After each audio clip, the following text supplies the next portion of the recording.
Hi, welcome to Kashi infotech. நான் உங்களோட வெங்கட்ங்க. இன்றைக்கி சரியான டாபிக் பார்க்க போகிறோம், சைபர் கிரைம். சைபர் கிரைம் அப்படின்னு பார்த்தீங்கன்னா வந்து ஒரு இம்பார்ட்டண்ட்டான ஒரு ஆக்ட் தான் சைபர் கிரைமில் இருக்குங்க. அந்த ஆக்ட்ஸ்லாம் பற்றி தான் பார்க்க போகிறோம். Indian penal code. ஸோ அதில் இருக்கிற எல்லா செக்ஷன்ஸுங்க, அதுக்கான பனிஷ்மெண்ட்ஸுங்க, நமக்கே தெரியாமல் நிறைய விஷயங்கள் பண்ணியிருப்போங்க. அது வந்து தப்பா இல்லையான்னு தெரியாதுங்க. அதை பற்றி இன்டெப்த்தாக இன்றைக்கி பார்க்க போகிறேங்க. Welcome to video.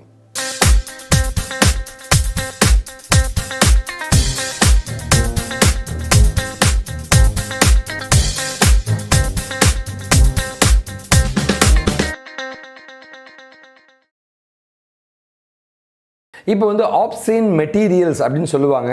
செக்ஷுவல் சம்பந்தமான மெட்டீரியல்ஸாக இருக்கட்டும், குழந்தைகள் சம்மந்தமான மெட்டீரியலாக இருக்கட்டும், இல்லை வந்து பெண்கள் சம்மந்தமான வந்து ஏதோ வீடியோஸோ பிக்சர்ஸோ எதுவாக இருந்தாலுமே வந்து அதை வந்து சேல் பண்ணாங்கன்னா அவர்களுக்கு உரியதை வந்து நம்ம வந்து அவரோட விருப்பமே இல்லாமல் சேல் பண்ணால் வந்து அது மிகப்பெரிய தண்டனையாக சொல்லப்படுதுங்க.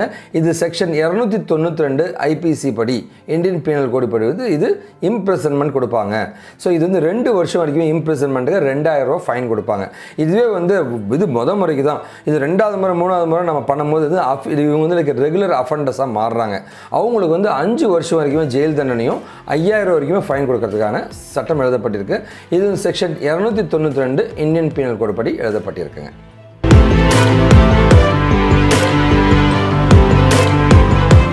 ஸோ இப்போ நம்ம பார்க்குறது வந்து ஜென்ரலாக நம்ம ஃப்ரெண்ட்ஸ் இருப்பாங்க, நம்ம தெரிஞ்ச பொண்ணுங்க இருப்பாங்க, அவங்கக்கிட்ட வந்து நம்ம பெர்மிஷனே இல்லாமல் அவங்களோட ஃபோட்டோகிராஃப்ஸ் எடுப்போங்க. சரிங்களா? அந்த ஃபோட்டோகிராஃப்ஸை எடுக்கிறதுங்க, அதை வந்து மற்றவங்களுக்கு இன்டர்நெட்டில் ட்ரான்ஸ்ஃபர் பண்ணுறது, இது எல்லாமே வந்து லீகலாக ஒரு குற்றங்க. இது இல்லாமல் அவங்களுடைய ப்ரைவேட் பார்ட்ஸ் ஏதாவது நம்ம எடுத்தோம் அப்படின்னா வந்து கண்டிப்பாக வந்து section 354C Indian penal code படி வந்து இது மிகப்பெரிய குற்றமாக கருதப்படுதுங்க. அதனால் வந்து நம்ம யாருடைய பெர்மிஷனும் இல்லாமல் அவங்களுடைய ஃபோட்டோகிராஃப் எடுக்காதீங்க. ஓகேவா? இதுக்கான தண்டனைகள் என்னன்னு கேட்டிங்கன்னா வந்து ஃபர்ஸ்ட் டைம் அஃபண்டராக இருந்தாங்கன்னா வந்து 1 to 3 வருஷம் வரைக்கும் வந்து இம்ப்ரெசன்மெண்ட் தருவாங்க. அதுவே 2வது முறை திரும்ப கன்சிக்யூட்டிவாக பண்ணுற ஒரு பர்சனாக இருந்தாங்கன்னா, அந்த மாதிரி அஃபண்டராக இருந்தால் வந்து 3 to 7 வருஷம் வரைக்குமே வந்து உங்களுக்கு இம்ப்ரெசன்மெண்ட் கொடுப்பாங்க.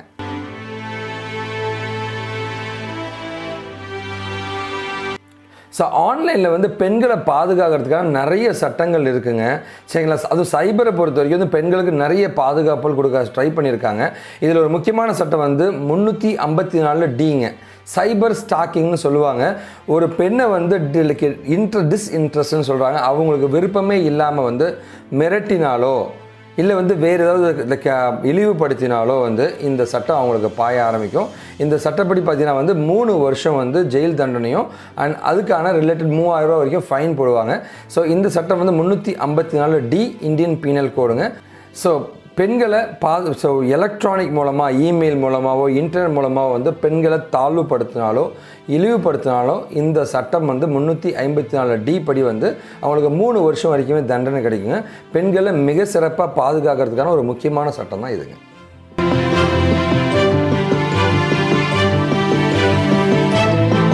மொபைல் ஃபோன் வந்து நமக்கு காணாமல் போயிடுதுன்னு வச்சுங்களேன். நம்மளுடைய டேட்டாக்களை வந்து திருடிட்டாங்கன்னா, ஒரு மொபைல் ஃபோனில் இருந்தோ ஒரு கம்ப்யூட்டரில் இருந்தோ ஒரு டிஜிட்டல் இன்ஃபர்மேஷன், நம்மளுடைய இன்ஃபர்மேஷன் யாராவது திருடிட்டாங்கன்னா வந்து section 379 of Indian penal code படி வந்து அது மிகப்பெரிய தண்டனை கருதப்படுதுங்க.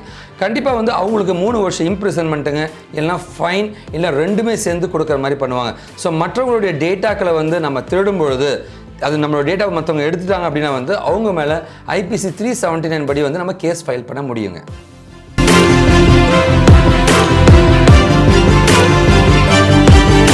இப்போ நம்ம பார்க்குறது என்னென்னு கேட்டிங்கன்னா வந்து ஒரு டேட்டாவை திருடினவனுக்கு ஒரு தண்டனை கொடுக்குறத பார்த்தோங்க. அந்த டேட்டா திருடினதை வந்து இன்னொருத்தனுக்கு கொடுக்குறான் தெரியுங்களா? சார் நான் தான் டைரெக்டாகவே திருடலையே, நான் எதுக்கு சார் அப்படின்னா வந்து கிடையாது. திருடப்பட்ட டேட்டா வந்து உங்ககிட்ட இருந்துச்சுன்னா அதுவுமே மிகப்பெரிய குற்றமாக கருதப்படுதுங்க. இது செக்ஷன் 411 இந்தியன் பீனல் கோட் படி வந்து stolen data, stolen mobile phone, stolen computer எதுவாக இருந்தாலும் அதை நீங்கள் வச்சுருந்தீங்கன்னா வந்து அது மிகப்பெரிய குற்றங்க. So up to 3 years of இம்ப்ரெசன்மெண்ட்டுங்க, 3 வருஷம் வரைக்கும் இம்ப்ரெசன்மெண்ட்டுங்க. அப்படி இல்லைனா ஃபைனுங்க, இல்லை 2மே சேர்ந்து உங்களுக்கு கொடுக்கப்படுங்க. இது செக்ஷன் 411 ஆஃப் ஐபிசிங்க.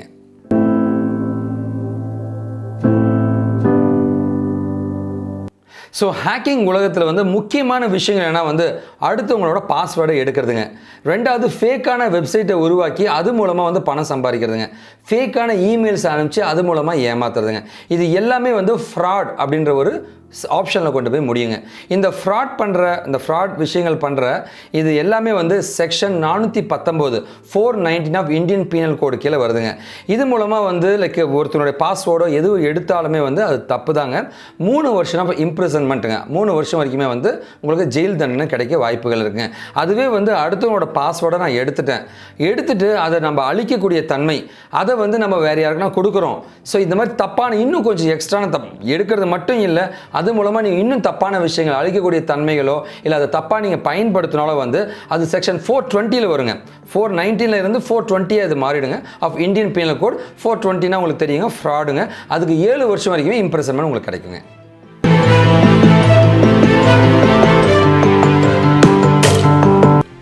அடுத்தது பார்த்தீங்கன்னா வந்து சைபர் உலகத்தில் வந்து ஃபோர்ஜரி அப்படின்ற ஒரு முக்கியமான விஷயத்தை பற்றி பேச போகிறேங்க. ஃபோர்ஜரி அப்படின்னு பார்த்தீங்கன்னா வந்து இமெயில் ஸ்பூஃபிங், ஒருத்தருக்கு பதிலாக அவரை மாதிரி இன்னொருத்தர் மெயில் அனுப்புவாங்க, இது தப்புங்க. சரி, ரெண்டாவது பார்த்தீங்கன்னா ஒருத்தர் மாதிரியே வந்து கால் பேசுறதுங்க, கால் ஸ்பூஃபிங் சொல்லுவாங்க, அதுவுமே தப்புங்க. மூணாவது பார்த்தீங்கன்னா ஒருத்தருக்கு பதிலாக இன்னொருத்தர் கையெழுத்து போட்டு டாக்குமெண்ட்டை சப்மிட் பண்ணுறது, அந்த மாதிரி எந்த வேலைக்கு டிஜிட்டலி சைன்டுங்க, டிஜிட்டல் சிக்னேச்சர் வந்து ஒருத்தர் பதிலாக இன்னொருத்தர் போடுறதுங்க, சர்டிஃபிகேட் ரெடி பண்ணுறது, இந்த மாதிரி எதுவாக இருந்தாலுமே இது எல்லாமே ஃபோர்ஜரிக்குள்ளே வருங்க. ஸோ இதுக்கான செக்ஷன் பார்த்தீங்கன்னா வந்து 465 ஆஃப் இந்தியன் பீனல் கோட்னு சொல்லுவாங்க.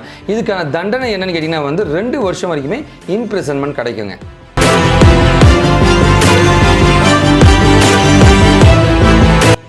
ஸோ இப்போ நம்ம பார்க்குறது பார்த்தீங்கன்னா நம்ம 465 சம்மந்தப்பட்ட ஒரு செக்ஷன் தான் பார்க்க போகிறோம். இது 465 பார்த்தோம், அதுலேருந்து 3 ஆட் பண்ணிங்க 468 பற்றி பார்க்க போகிறோங்க.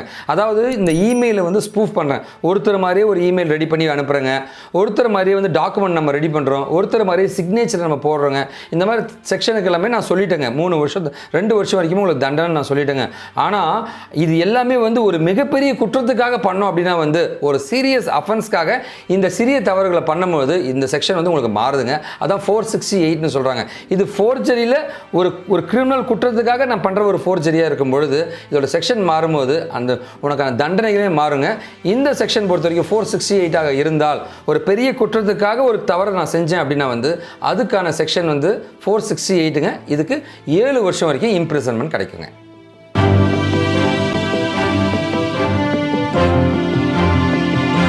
சரிங்க, ஹேக்கிங்னா என்னங்க? அடுத்தவங்களோட டேட்டாவை எடுக்கிறது தாங்க. அந்த டேட்டாவை எடுக்கிறது தப்புன்னு நம்ம சொல்லிட்டு இருக்கோம். அந்த டேட்டா ஒரு பெரிய குற்றத்துக்காக எடுத்தாலும் அது தப்புன்றோங்க. இது இல்லாமல் வந்து ஒரு டேட்டாவை நிறைய பேர் எதுக்காக எடுக்கிறாங்க, திருடுறாங்கன்னா வந்து அவங்களோட ரெப்புடேஷன், ஒருத்தரோட ஃபோட்டோவை எக்ஸ்போஸ் பண்ணுறது, ஒருத்தரோட ரெப்புடேஷனை அழிக்கிறதுக்காக பண்ணால் வந்து அது வந்து 469 செக்ஷன் படி வருங்க. இதுவுமே குற்றங்க. அடுத்தவங்களோட பெயரை கெடுக்கிறதுக்காக நீ ஹேக் பண்ணாலும் அதுவும் குற்றமாக கருதப்படும். இதுக்கு 3 வருஷம் வரைக்குமே இம்ப்ரிசன்மெண்ட் இருக்கும். இந்த செக்ஷன் 469 ஆஃப் IPC அப்படின்னு சொல்லுவாங்க.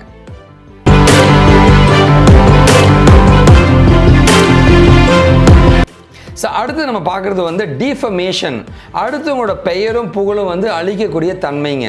சரிங்களா? ஸோ டிஃபமேஷனாக என்னென்னா வந்து ஆன்லைனில் யார் வேணால் திட்டலாம் இல்லைங்களா, யூடியூப்பில் கமெண்ட் போடலாம், என்ன வேணால் பண்ணலாம் இல்லைங்களா. அது வந்து மற்றவங்களையே தாக்கக்கூடிய தன்மை இருந்துச்சுன்னா, அவமானப்படுத்தக்கூடிய தன்மை இருந்துச்சுன்னா அதுவுமே வந்து இந்தியன் பீனல் கோட் செக்ஷன் 500 படி வந்து தப்பு தாங்க. ஓகேவா? ஸோ டிஃபமேஷன் பார்த்தீங்கன்னா வந்து ஆன்லைனில் போய் நம்ம டைப் படிக்கிறதுங்க, இல்லை இமெயிலில் அவங்களுக்கு அனுப்புறது எல்லாமே பக்காவான ஒரு ப்ரூஃபாக கணக்கெடுத்துக்கப்படுங்க. So section 500 of Indian penal code படி வந்து 2 வருஷம் வரைக்குமே அவங்களுக்கான ஜெயில் தண்டனை கிடைக்க வாய்ப்புகள் இருக்குங்க.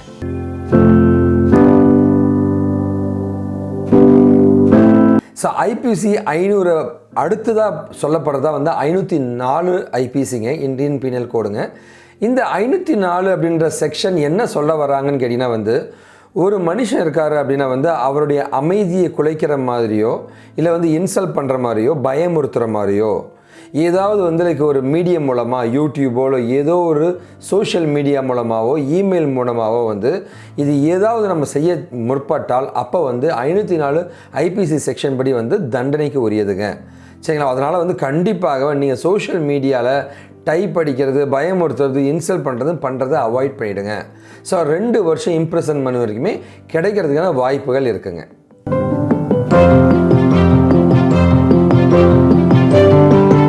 அடுத்ததாக வந்து நிறைய பேர் என்கிட்ட ஒரு கேள்வி கேட்டிருந்தாங்க.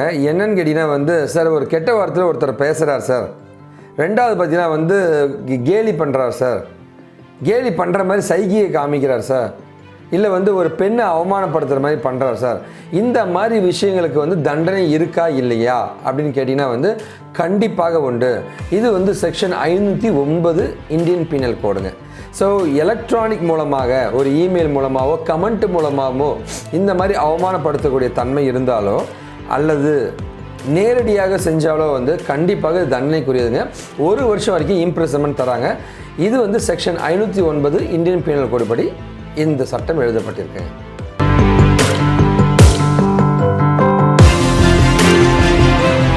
சரிங்க, இது வரைக்கும் வந்து நிறைய சட்டங்களை பற்றி நம்ம பார்த்துருக்கோங்க. ஸோ ஓரளவு உங்களுக்கு ஐடியா கிடச்சிருக்கும். சைபர் க்ரைம் அப்படின்றது என்ன, அதில் தப்பு பண்ணால் வந்து என்னெல்லாம் பிரச்சனைகள் வரும்னு தெரிஞ்சுக்கிட்டீங்க. நிறைய பேர் என்கிட்ட ஒரு கேள்வி கேட்பாங்க, சார் என்னுடைய ஐடி வந்து இன்ஸ்டா ஐடி, என்னோடய இமெயில் ஐடி வந்து ஹேக் ஆகிடுச்சு, என்னோடய கம்ப்யூட்டரோ மொபைலோ வந்து ஹேக் ஆகிடுச்சு, அப்போ வந்து நம்ம வந்து என்ன பண்ணலாம், ஸோ இமெயில் ஐடியா சரி வேறு மெயில் ஐடி க்ரியேட் பண்ணிட்டு போயிடலாமே, இன்ஸ்டாவை வேறு இன்ஸ்டா க்ரியேட் பண்ணிட்டு போயிடலாமே அப்படின்ற மாதிரி ஒரு சார்பான பீப்புள் இருப்பாங்க. ஐயோ என்னோடய டேட்டாக்கெல்லாம் அழிஞ்சிச்சு, நான் என்ன பண்ணுறதுன்னு தெரியாமல் திணறிட்டு இருப்பீங்க.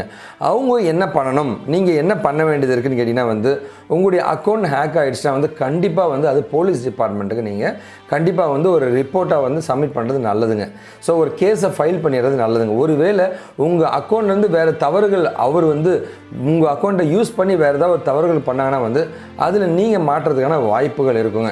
அதோட உங்கள் ஃபோட்டோஸ் எல்லாமே ஹேக் ஆகியிருக்கு அப்படின்னா இது பின்னாடி பெரிய பிரச்சனைகள் வரவும் வாய்ப்பு இருக்குங்க. உங்களோட பர்சனல் டேட்டா காணாமல் போயிடுச்சுங்க. அப்போ கண்டிப்பாக நீங்கள் வந்து 2-3 விஷயங்கள் பண்ண ஆரம்பிங்க.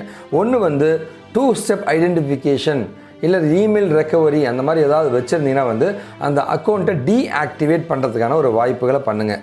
முதல்ல அந்த அக்கௌண்ட்டை டீஆக்டிவேட் பண்ணிவிடுங்க. ரெண்டாவது இன்ஸ்டாவோ அந்த அக்கௌண்ட் எந்த அக்கௌண்ட் ஹேக் ஆகிடுச்சோ அவங்களுடைய கஸ்டமர் கேருக்கு மெயில் பண்ணுங்கள். இந்த மாதிரி என் அக்கௌண்ட் ஹேக் ஆகிடுச்சுங்க, உடனே அதை டீஆக்டிவேட் பண்ணுங்கன்னு அனுப்பிடுங்க. அது கொஞ்சம் டிலே எடுப்பாங்கன்னா லட்சக்கணக்கான ஐடிஸ் வந்து இன்றைக்கி டீஆக்டிவேட் ஹேக் ஆகிற தொட்டு வந்து அந்த கம்பெனிக்காரங்களே ஸ்ட்ரகிள் பண்ணுறாங்கன்றது தான் உண்மையான விஷயங்கள். அண்ட் மூணாவது பார்த்தீங்கன்னா வந்து கண்டிப்பாக உங்களோட பர்சனல் டேட்டா எதுவுமே வந்து உங்களுடைய அக்கௌண்ட்டில் வைக்காதீங்க.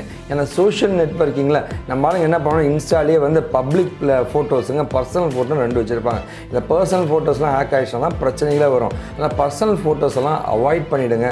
ஸோ சோஷியல் மீடியாவில் வைக்கிறத அவாய்ட் பண்ணிவிடுங்க. தேவையில்லாத லிங்க்குங்களை கிளிக் பண்ணாதீங்க.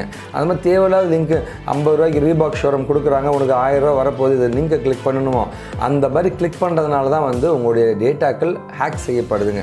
அதனால் ரொம்ப கேர்ஃபுல்லாக இருக்க பாருங்கள். ஒரு வேளை டேட்டாலாம் ஹேக் ஆகிடுச்சு அப்படின்னா யார்கிட்ட போய் ரிப்போர்ட் பண்ணால் ஒவ்வொரு டிஸ்ட்ரிக்ட்லையுமே வந்து சைபர் கிரைம் டிபார்ட்மெண்ட்டே போலீஸில் இருக்குங்க. அதில் எஸ்ஐ இன்ஸ்பெக்டருங்க எஸ்பின்னு இருக்காங்க. ஸோ அவங்கள நீங்கள் காண்டாக்ட் பண்ணி இந்த மாதிரி ஒரு சுச்சுவேஷன் ஆகிருக்கு, என்னோடய டேட்டாக்கள் இப்படி திருடு போயிருக்கு, அது கம்ப்ளைண்ட் கொடுத்தீங்க அப்படின்னா ஃப்யூச்சரில் உங்களுக்கு ஏதாவது பிரச்சனை வந்துச்சுன்னா கூட ஒரு ப்ரூஃபாக உங்களுக்கு அந்த கம்ப்ளைண்ட் இருக்குங்க. ஸோ கண்டிப்பாக இந்த வீடியோ உங்களுக்கு பிடிச்சிருக்குன்னு நினைக்கிறேங்க. ஸோ இந்த வீடியோ கண்டிப்பாக உங்கள் ஃப்ரெண்ட்ஸ்லாம் ஷேர் பண்ணுங்கள். ஸோ சமுதாயத்தில் ஒரு பெரிய மாற்றத்தை உருவாக்கணும் அப்படின்னா வந்து அது நம்மக்கிட்ட தான் ஸ்டார்ட் ஆகணுங்க. ஸோ சட்டத்தை தெரிஞ்சுப்போம், சட்டத்தை மதிப்போங்க, சமுதாயத்தை காப்போங்க. நன்றி. This is Venkat signing off from Vicky Techie and காஷர் ஃபிட்டக். தேங்க்யூ. ஜெய் ஹிந்த்.